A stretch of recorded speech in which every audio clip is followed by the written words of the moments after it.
북한 내부를 심층 분석해보는 클로즈업 북한입니다. 북한이 이달 초 평양에 2만 명이나 되는 학생들을 초청해 대대적인 경축 행사를 벌였습니다. 바로 지난 6월 6일 창립 66주년이 된 조선소년단을 위한 행사였는데요. 특히 김정은 제1비서는 직접 창립기념식에 나가 기념연설까지 할 정도로 각별한 관심을 보였습니다. 클로즈업 북한에서 조선소년단에 대해 자세히 분석했습니다. 지난 1일 평양 대성성공원에서 국제아동절 기념행사가 개최됐다. 지금부터 6.1 국제아동절 62돌 기념 신선윤화 모임을 시작하겠습니다.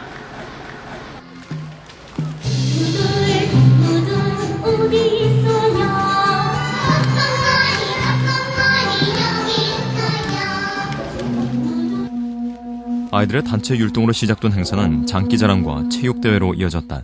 경기가 끝난 후 최태복 중앙위원회 정치국 위원 등 고위 간부들도 행사에 참석했다. 북한은 미취학 아동들을 위해 매년 6월 1일을 우리의 어린이날과 비슷한 국제아동절로 지정해 다양한 기념 행사를 열고 있다. 국제아동절은요, 모스크바에서 국제민주여성연맹이사회를 통해서 발족이 돼서요, 보통 공산주의 진영에서는 당시 6월 1일 날을 국제아동절로 정했습니다. 국제아동절은 미취학 아동을 대상으로 하는 형식상의 차이가 있습니다.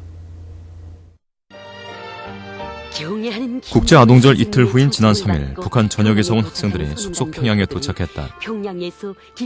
학생들 수송에는 고속버스는 물론 열차와 비행기까지 동원됐다. 평양에 도착한 학생들은 총 2만 명, 모두 북한 조선소년단 소속 단원들이었다. 김정은 제1비서가 조선소년단 창립 66주년을 기념해 이들을 초대한 것이다. 소년단 창립 기념 행사는 지난 3일부터 8일까지 5일 동안 평양에서 대대적으로 치러졌다. 1946년 김일성의 지시로 만들어진 조선소년단은 만 7세에서 13세까지의 청소년들이 의무적으로 가입해야 하는 학생 정치 조직이다. 소년들의 조직화된 생활을 통해서 혁명 후비대로 양성하기 위한 목적으로 만들어졌습니다. 학교에서 이루어지는 활동을 포함해서 방과 후에 이루어지는 당의 이제 주요 정책 사업들이라든가, 그 다음에 유적지 관리 사업들, 그 다음에 고철이라든가 폐품 수집 사업부터 시작해서 정치사당 활동을 총괄적으로 조직하는 활동체라고 할 수 있습니다.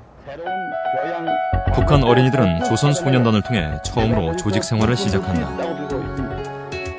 학급 구성부터 방과 후 활동까지 모두 소년단을 중심으로 활동하게 된다. 한 개 학급에서 4개 내지 5개의 소년단 조직을 만들거든요. 그럼 그 소년단 조직들이 오후 가해 시간에 또 학습을 따로 합니다. 그러니까 오늘은 5명이면 5명이 한 개 조직이다 하면은 오늘은 너네 집, 내일은 너희 집, 다음은 너희 집, 이렇게 집을 옮겨가면서 내일과 같이 모여서 한두 시간씩 숙제, 이런 학습을 함께 하고, 집으로 흩어지는, 그런 생활을 하고, 또, 학교에서 집단적으로 하는 그런 가요 운동도 가끔 하고. 김일성 주석은 생전 어린이들을 나라의 왕이라고 부르며 소년단에 큰 관심을 보였다. 반면 김정일 위원장은 소년단에 별다른 관심을 보이지 않았다. 대규모 행사 대신 지역 단위로 입단식을 진행하는 게 전부였다. 대신 조선소년단을 마친 다음 가입을 해야 하는 사회주의 청년동맹과 이를 토대로 한 3대 혁명소조운동에 보다 큰 관심을 보였다. 40대의 권력을 세습한 김정일에게 어린 소년단보다는 청년 엘리트가 주축이 된 사회주의 청년동맹의 지지를 얻는 것이 중요했을 것이라는 분석이다.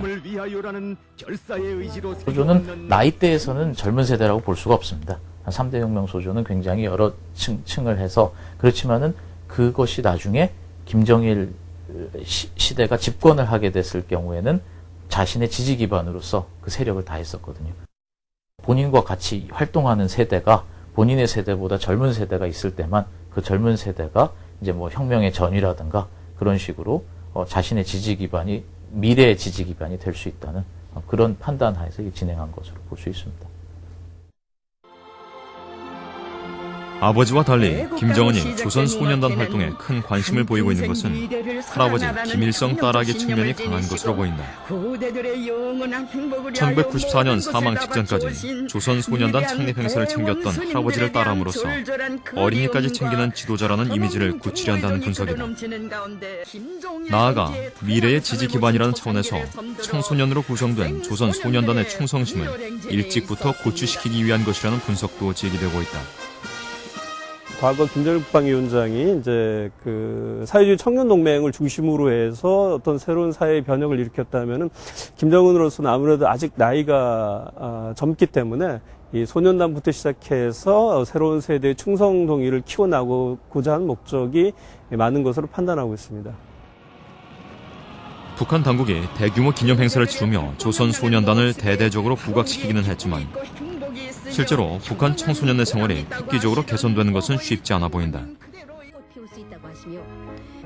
조선소년단의 활동은 청소년의 창의성과 능력 개발보다는 집단주의적 인간을 양성하는 것에 맞춰져 있기 때문이다. 특히 조선소년단은 종종 농번기 때 농사일이나 공사 현장 등에 동원되는 것으로 전해진다. 농사철에는 자주 나가요, 저희가. 이렇게 학교에서 조직하면 어느 이렇게 농장밭에 가가지고 거기가 농사를 도와주고 그래요. 그래서 휴일에 어쨌든 한 주에 한 번은 꼭 갔었어요. 봄철에는 또 심을 나갔고 또 김내철 또 김멸 나갔고 가을철에 또 가을거리 나갔고 건물을 짓는다 하면 그런 데는 모래나 자갈이나 그런 거란가 많이 해요. 북한 당국은 또 선전선동을 위해 소년 단원을 동원하기도 한다. 꼬마 활동이라는 게 있어요. 그러니까 얘들이 사회적인 그 부모님들이 그 운영하는 그 사회적인 그 기업단체 여기에 나가서 선전활동, 그 고모하는 거, 또 김일성 생일, 뭐 김정일이 생일, 이런 기념일을 맞으면 소년단원들이 가창대라고 하는데 노래를 부르며 당위 구호를 외치며 그 도로 중심으로 행진해 가는 그런 걸 그 소년단원들이 제일 많이 하고 있죠. 그래서 사회적 분위기를 고조시키는 이런 역할을 소년단원들이 맡고 있습니다. 무엇보다 지역에 따라 기본적인 교육 환경마저도 붕괴된 상황에서 소년단은 북한 당국의 체제 유지 수단으로 기능할 수밖에 없다는 지적이다. 배우는 애들이 식량이 없어서 배고파 학교를 못 가고 집을 가출해서 거리를 방황하고 하다 나니까 애들이 배우면 열기가 없어지죠. 그게 모든 따르는 교육 기자재, 교육 활동비, 또 아이들이 무슨 교복, 모든 이런 생활 필수품, 학용품 다 부족한 겁니다. 그러니까 아이들에게는 결정적인 교육 여건이 안 되죠. 그것이 지금 북한의 제일 어린이들한테 중요한 문제라고 생각합니다.